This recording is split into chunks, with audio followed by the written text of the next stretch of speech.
박원순 서울시장 추천도서 강남의 탄생 한종수 강희용 지음 대한민국의 심장도시는 어떻게 태어났는가. 이 책에는 우리가 잘 몰랐던 강남의 살아있는 역사가 담겨 있다.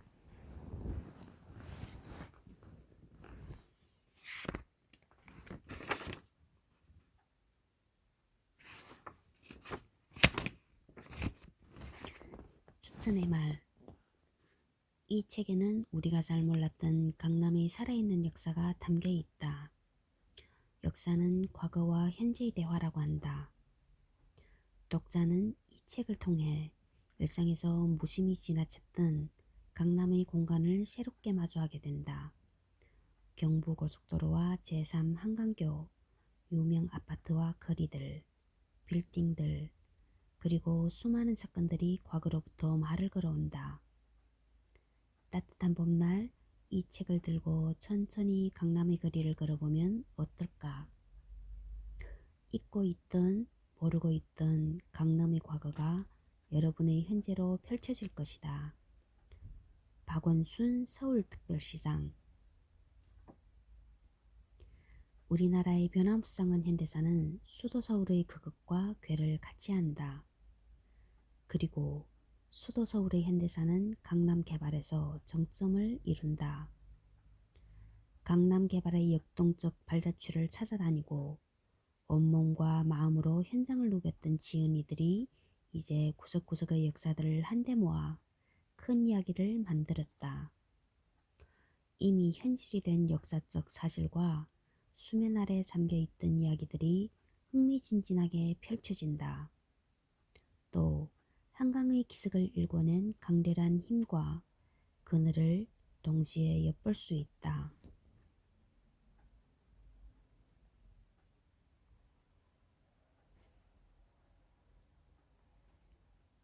이 책은 주제의 폭과 깊이에서 근래에 보기 드문 역작이다. 최병선 전 국토연구원 원장, 전 가천대학교 공과대학 도시계획학과 교수.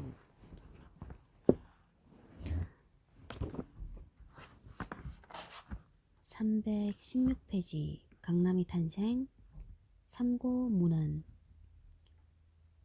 강남이라는 상상의 공동체. 한겨레 20일 제 905호 2012년 4월 9일 36 내지 43쪽. 강내희 외 압구정동 유토피아 디스토피아 서울 현실문화연구 1992. 강일모 서울 살아야 할 이유 옮겨야 할 이유 서울 지평선 2002년. 강준만 강남 낯선 대한민국의 자화상 말죽거리에서 타워팰리스까지 서울 인물과 사상사 2006. 룸살롱 공화국 부패와 향락 패거리 요새 밀실 접대 65년의 기록 서울 인물과 사상사 2011. 강홍빈 주명덕 서울 에세이 근대화의 도시풍경 강홍빈과 주명덕이 함께하는 서울기행 서울 열화당 2002. 공병호의 대한민국 기업 흥망사 실패 역사에서 배우는 100년 기업의 조건 서울 해냄 2011.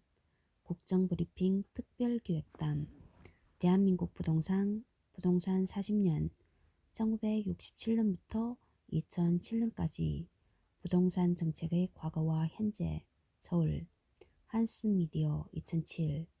권기봉 다시 서울을 걷다 파주 알마 2012. 김대중 대한민국 재테크사 재테크의 역사를 알아야 돈의 흐름이 보인다 서울 원앤원 북스 2005. 김상헌 대한민국 강남 특별시 부와 교육의 1번지 강남의 모든 것 서울 위즈덤 하우스 2004. 김민채 더 서울 2000년대 최고의 소설과 함께 떠나는 서울 이야기 사전 파주 북노마드 2012 김진애의 우리 도시 예찬 그 동네 그 도시의 매력을 찾아서 서울 앙그라픽스 2003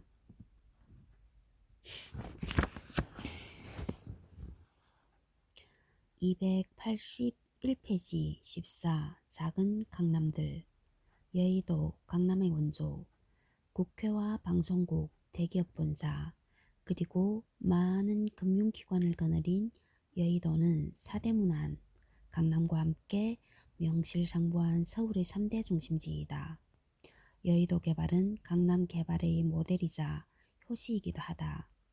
조선시대 여의도는 비만 오면 물에 잠기는 홍수와 잦은 침수에 시달리는 섬 위에서 풀이 많이 자랐고 이 때문에 왕실의 가축을 기르는 땅으로 활용되었다.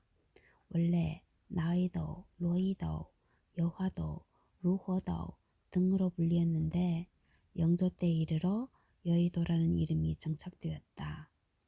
여의도와 쌍둥이 섬이었던 밤섬에는 양잠업이 성했다고 한다. 여의도는 20세기 들어 큰 변화를 맞는다. 1916년에 일제가 이곳에 한반도 최초의 비행장을 건설했기 때문이다.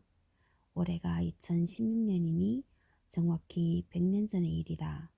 이때 여의도는 고양군 용강면 여윤리 리리 여의도와 밤섬을 합쳐지은 지명에 속했고 따라서 최초의 비행장이 들어서는 대사건이 있었음에도 여의도라는 이름 자체는 별로 알려지지 않았다.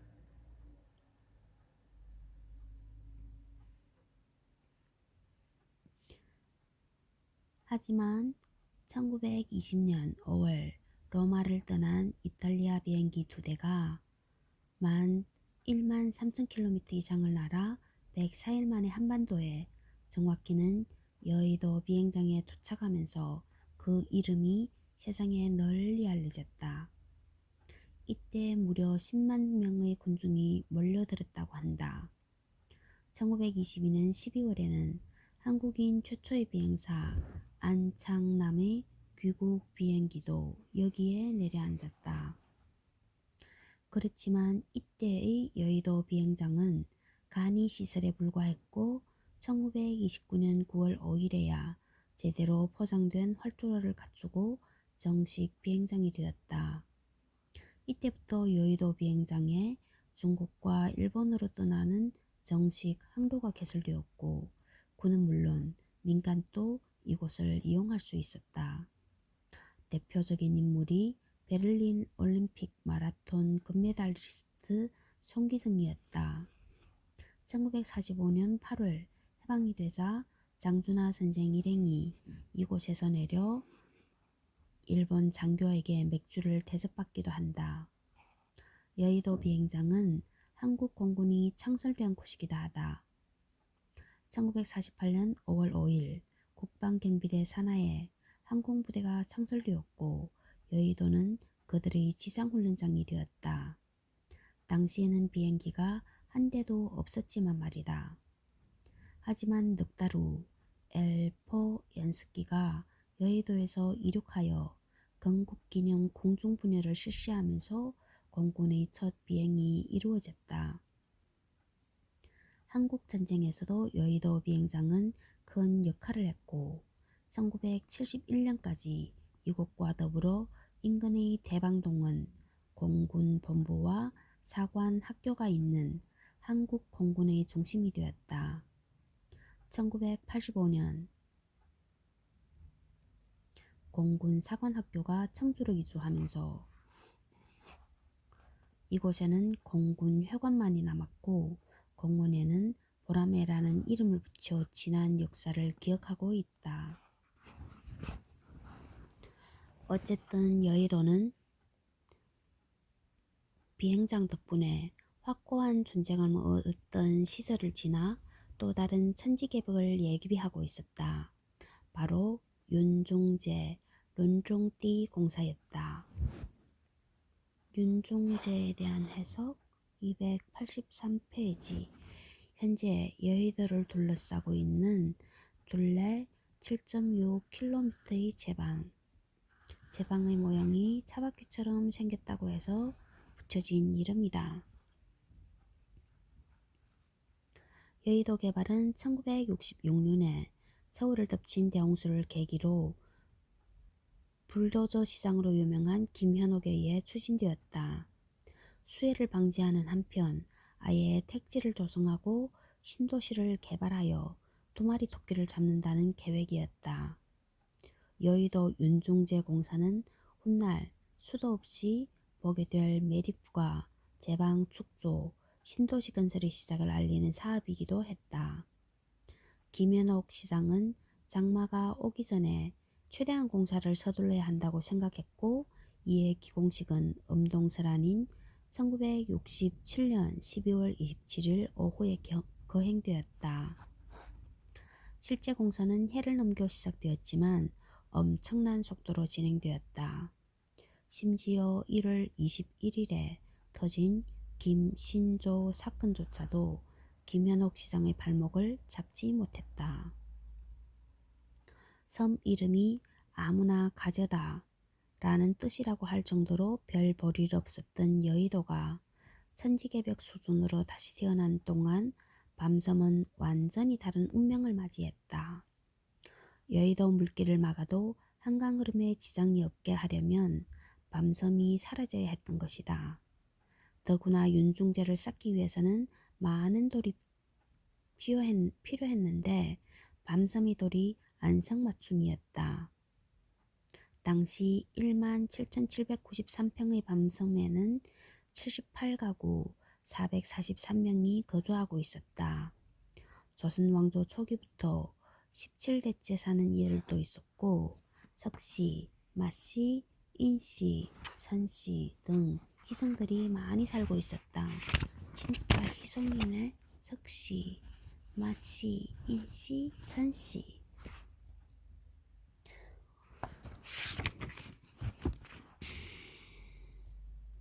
또 병도 도둑도 없는 신비의 마을이었다고 한다. 병도 도둑도.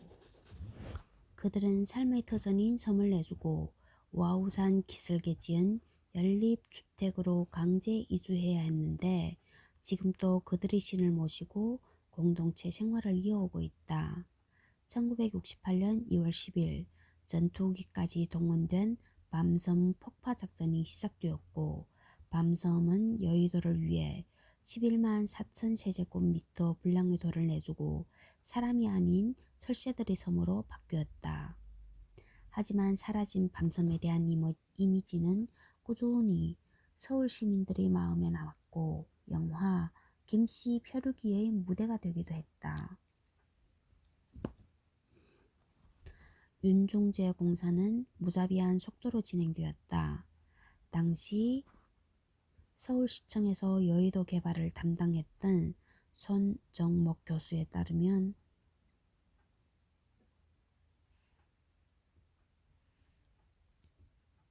여의도에 임시시청을 만들고 일에 미쳐 있는 김현옥 시장에게 신기가 느껴질 정도였다고 한다. 연 인원 52만 명, 중장비 연 5만 8,400대가 동원된 공사는 110일간의 혈투 끝에 6월 1일에 마무리되었다. 하지만 이조차도 여의도 개발의 시작에 불과했다. 윤중제 공사가 한창인 2월 28일 서울대교 지금의 마포대교가 착공되었다. 여의도에 처음 놓인 한강다리였는데 전장 1390m로 당시 한국에서 가장 긴 다리였다. 또 마포 쪽에 하프클로버형 입체 교차로를 적용했는데 이 역시 한국 최초였다. 이 다리는 속도전 시대의 산물답게 2년여 만인 1970년 5월 16일에 완공되었다. 한편 박정희 대통령은 비행장이 있던 자리에 거대한 광장을 만들도록 지시했다. 바로 516 광장이었다. 이 광장은 1971년 2월 20일에 공사를 시작하여 그해 9월 29일에 완공되었고 이틀 후인 국군의 날 열병식 때 대중에 공개되었다. 무려 12만 평, 상상을 초월하는 규모의 광장에 국민들은 놀라지 않을 수 없었다. 이 광장은 1973년 5월에 닷새 동안 열린 빌리 그레이엄 목사의 서울 전도대회 200만 명이 넘는 신도가 몰려 다시 한번 성가를 올렸다. 이후 반공 골기대회, 이산가족 찾기, 국뽕 81의 무대가 되었다. 시간이 흘러 이름은 여의도 광장으로 바뀌었고 1984년 5월 교황 요한 바오로 2세가 참석한 한국 천주교 전례 200주년 기념대회와 1987년 노태우, 김영삼, 김대중 대통령 후보의 대선 유세 장소로 사용되어 한국 현대사를 증언하는 현장이 되었다.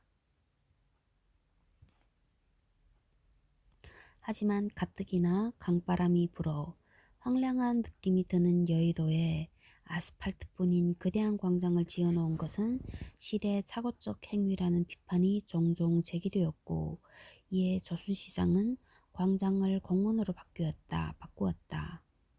처음에는 100만 명이 모일 수 있는 유일한 광장을 많은 시민이 이용하지도 않는 공원으로 만들어버렸다는 비난이 많았다. 하지만 여의도 공원은 지금 서울 시민들에게 빼놓을 수 없는 휴식처로 정착했다. 여의도는 한강변 중 88도로에서 벗어나 있어 지하철 역사에서 강변으로 바로 접근할 수 있는 유일한 곳이기도 하다. 영화 괴물의 촬영지로 여의도 둔치가 선택된 이유도 이와 무관하지 않을 것이다.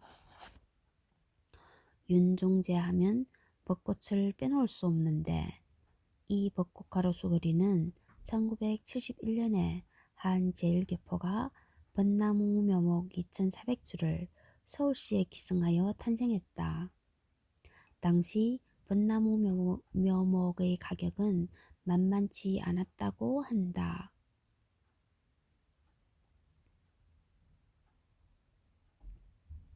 참고로 미국의 수도 워싱턴을 지나는 포토백 강가에도 일본 정부가 미일 우호를 기원하며 기증한 벚나무가 심어진 가로수길이 있다. 여의도의 상징은 누가 뭐래도 여의도동 1번지 즉 국회 의사당이다.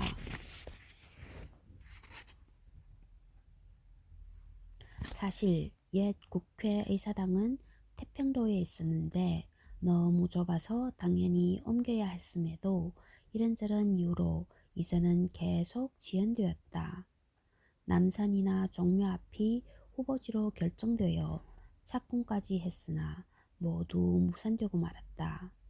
박정희 대통령에게 국회란 불필요하고 거추장스러운 존재였지만 어쨌든 민주공화국인 이상 국회를 폐지할 수는 없었다.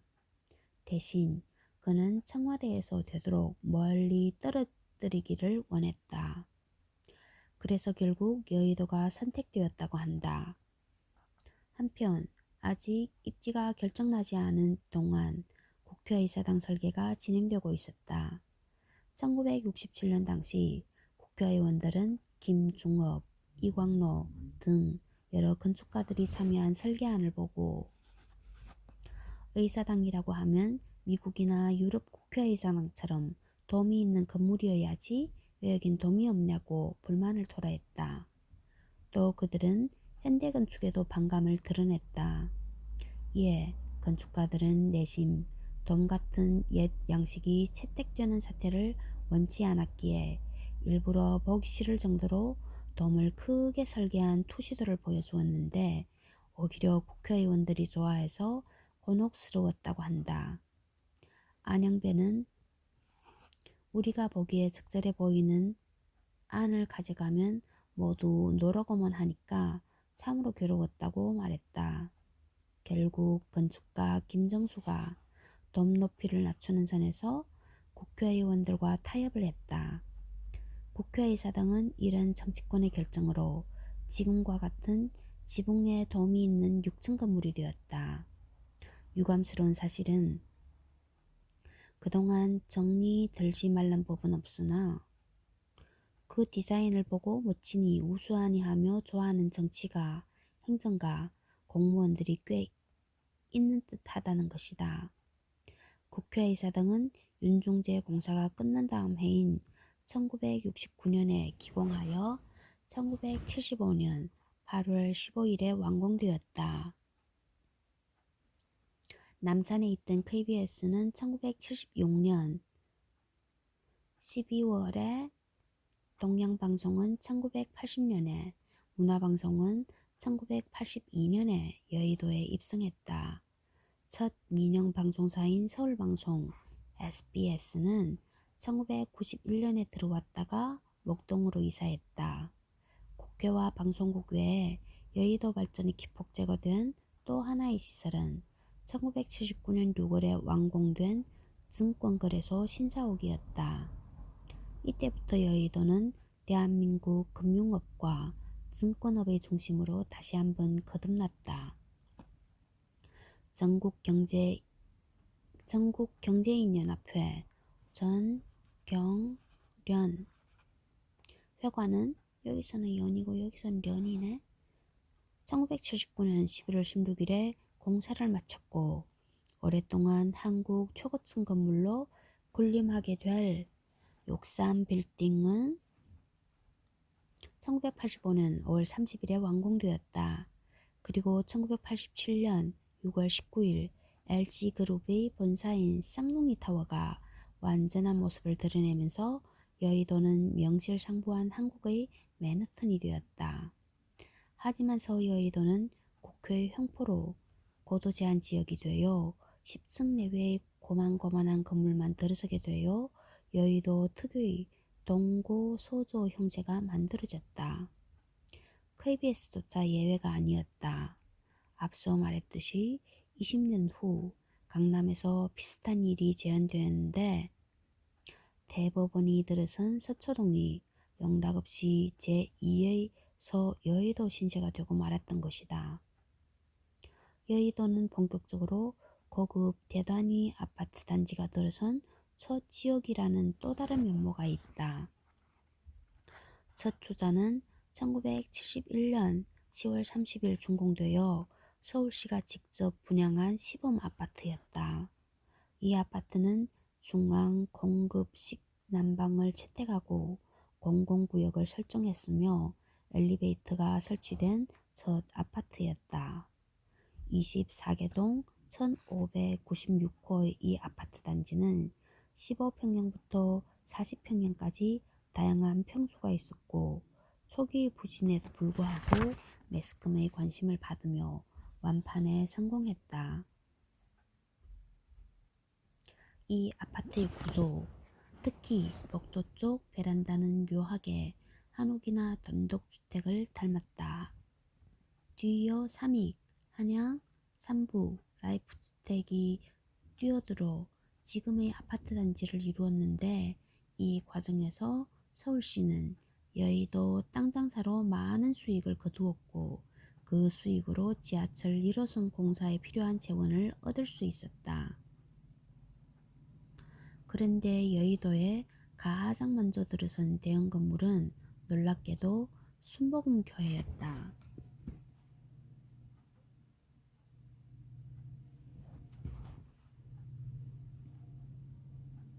원래 서대문, 은평지역에서 먼저 자리 잡았던 순복음교회는 조영기 목사의 해안으로 여의도 이전을 결정했고 1973년 8월 19일 여의도 성전에서 최초의 예배를 올렸다. 그리고 1973년 9월 18일부터 22일까지 5만 명의 한국 성도와 5천 명의 외국인들이 참석한 가운데 제10차 세계 오순절 대회가 여의도 순복음교회 본성전과 효창 운동장에서 열렸다. 9월 23일에는 1만 8천여 명이 참석한 가운데 새롭게 지어진 여의도 성전의 헌당 예배를 봉헌하였다. 누군가가 대형 교회를 창립한 목사들은 사업을 했어도 재벌이 됐을 거라고 했는데 당시 여의도에 이런 교회를 지을 생각을 한 조영기 목사는 그간의 과오와 별개로 대단한 인물임에 틀림없다. 이후에도 성모병원, 산업은행, 금융감독원, 주택은행 등 굵직한 기관들이 여의도에 들어서면서 여의도는 명실상부한 대한민국의 중심 중 하나가 되었다. 여의도에 출퇴근하는 인물들의 직업은 대부분 방송, 연예, 금융, 정치 분야이게 마련인데 세 분야 직종의 공통점은 정보가 빠르다는 것이다. 당연히 여의도는 고급 정보가 활발하게 유통되고 소위 찌라시가 가장 많이 팔리는 곳이기도 하다. 하지만 상암동 디지털 미디어시티 DMC 등장으로 여의도에서 방송 방면의 힘은 많이 약해진 듯 하다. 그리고 아파트의 노후화로 많은 집주인들이 목동이나 강남, 분당으로 떠나고 전세를 주는 경우가 많아졌다. 부분 재건축이 진행되고 있는데 앞으로 여의도의 스카이라인뿐 아니라 거주자의 인구 분포와 성격에도 많은 영향을 끼칠 것이다. 여의도에서 배운 도시계획의 노하우는 강남 개발로 이어진다. 이 여의도에 관한 긴 글이 언뜻 강남 개발사의 축약본 같은 느낌이 들었다면 제대로 본 것이다. 노원, 강북의 실패한 강남. 서울이 기본적으로 1970 내지 80년대를 벗어나지 못했다는 증거 중의 하나는 서울시 일자리 지도일 것이다. 기본적으로 서울의 일자리는 기존 중심가와 여의도 일대, 강남이 3대 중심에 몰려있고 최근에 생긴 구로, 상암 등지에 약간의 일자리가 있을 뿐 서울 인구의 30% 이상이 몰려있는 동북부, 특히 노원구에는 별다른 일자리가 없다. 가장 큰 원인은 1980년대에 노원개발에 들어갔지만 그냥 아파트만 지었기 때문이다. 대표적인 단지가 중계지역이다. 당시 중계개발은 한국토지개발공사가 맡았는데 중계동 일대에는 도심에서 밀려난 철거민과 지방에서 상경한 빈민들이 살고 있었다. 주거 상태는 당연히 대단히 열악했다. 중계지역에는 돼지 파동을 버티지 못하고 버려진 양돈장이 많았는데 바닥에 콘크리트가 덮여 있어 빈민들이 벽과 지붕을 철거하고 집을 지어 살았던 것이다. 사실 중계지역은 분지인데다 주위에 수락산 등 높은 산이 많아 대기순환이 원활하지 않다. 일례로 열병합 발전소 건설 당시 굴뚝을 다른 지역보다 훨씬 높여야 했다. 따라서 토지개발공사는 밀도를 낮추어 개포동에서처럼 저층 아파트를 건설할 계획이었다. 하지만 제5공화국 정부는 개발 사업으로나마 아예 없다시피 한 정권 정통성을 메우려고 했고 그런 맥락에서 제정된 강력한 택지개발촉진법은 주택난을 이유로 고밀도 건설을 강제했다. 그에 따라 용적률은 250%에 달했다. 만약 토지공사 측의 원안대로 건설되었다면 오늘날 강남북의 격차는 다소나마 해소되었을 것이라며 아쉬워하는 이도 많다. 참고로 전국에 수많은 신도시를 만드는 데 공헌한 택지개발촉진법은 최근 거의 사문화되었고 내년에는 정식으로 폐지된다. 시대가 그만큼 변했다는 좋은 증거가 아닐 수 없다. 중계동을 중심으로 한 노원개발에 대한 아쉬움은 여기서 끝나지 않는다. 원래 노원구와 도봉구 일대에는 건설 자재 공장 등이 입주한 산업지대가 많았는데 기업들이 돈의 누님으로 공장 부지를 일반 주거용지로 전환했던 것이다. 물론 아주 공짜는 아니어서 기업들은 그 대가로 도봉구, 당시 노원 지역은 도봉구 관할이었다. 청사를 지어 기부 체납하기는 했다. 만약 이 땅이 전부는 아니더라도 일부라도 남아 있었다면 구로공단 자리에 디지털 단지가 들어선 것처럼 동북부에도 새로운 산업단지가 조성될 수도 있었을 것이다. 대신 정부가 도로와 지하철을 놓아주긴 했지만 결과적으로 노원은 유통산업 외에는 별다른 산업이 없는 거대한 배드타운이 되었다. 그래도 강남은 자체 산업을 보유한 직주 근접형 도시라고 볼 수 있는 요소가 있지만 노원은 주요 교통선인 지하철 4호선과 7호선의 경우 사대문항과 건대 입구역에 들어서기 전까지는 내리는 사람이 거의 없을 정도의 말 그대로 배드타운이 되었다. 노원이 강남을 따라간 것이 하나 있다면 은행 사거리를 중심으로 학원가가 형성되면서 중계동이 대치동에 빗대어 수치동이라고 불리면서 학원 천국이 되었다는 정도가 아닐까 싶다. 그 덕분인지 실제로 중계동 아파트는 1990년대 중반 이후 다른 지역보다 눈에 띄게 값이 올랐다. 291페이지 목동 강서의 성공한 강남. 안양천은 영등포구와 양천구 사이를 흐르고 오목교는 두 구를 이어준다. 천변에 깔끔하게 조성된 체육공원에서는 시민들이 자전거를 타거나 산책하며 계절을 즐기고 있다. 오목교의 외관은 서울의 하천에 걸려있는 다른 다리처럼 평범하기 그지없다. 이 다리가 30년 전 안양천변에 있는 판자촌과 철거민들의 결사적인 투쟁을 증언하는 몇 안 되는 존재라는 사실을 아는 이는 지금 얼마나 있을까?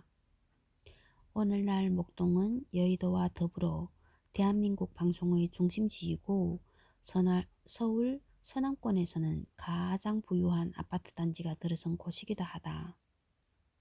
최근엔 고층 주상복합이 들어오면서 세련미를 더하고 있다. 하지만 30년 전의 목동은 지금과는 완전히 다른 모습이었다. 조선시대의 목동 일대는 양천현 관할이었기 때문에 양천벌이라 불리었다. 조선시대부터 1962년 말까지 김포군 소속이다가 1963년 1월 1일 서울시에 편입되었다.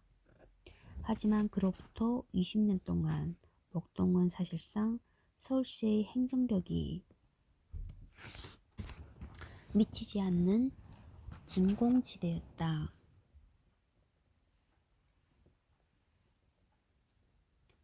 1964년부터 여의도, 영등포, 회현 등 서울 시내 각지의 무허가 주택이 철거되면서 거기 살던 사람들은 쓰레기차에 실려 이곳 목동의 쓰레기처럼 버려졌다.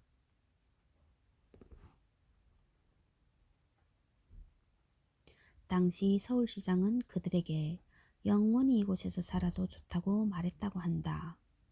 주민들은 갈대밭과 진흙토승이인 안양천 뚝방과 천변 저지대에 정착했다. 상수도가 없어 30가구에 하나꼴로 있는 펌프로 끌어올린 흙탕물을 받아다가 밥을 지었다. 물론 전기도 들어오지 않아 석유로 불을 밝혔고 사람들은 벽돌 한 장씩 사서 쌓아 올리는 낙으로 판자촌에서의 고단한 하루하루를 견디어냈다. 비가 오면 안양천을 건널 수가 없어서 배를 타고 다녔다. 개천에 나무 다리가 있었는데 여름이면 그 다리를 건너다가 빠져 죽은 시체가 2개 즐비할 정도였다고 한다.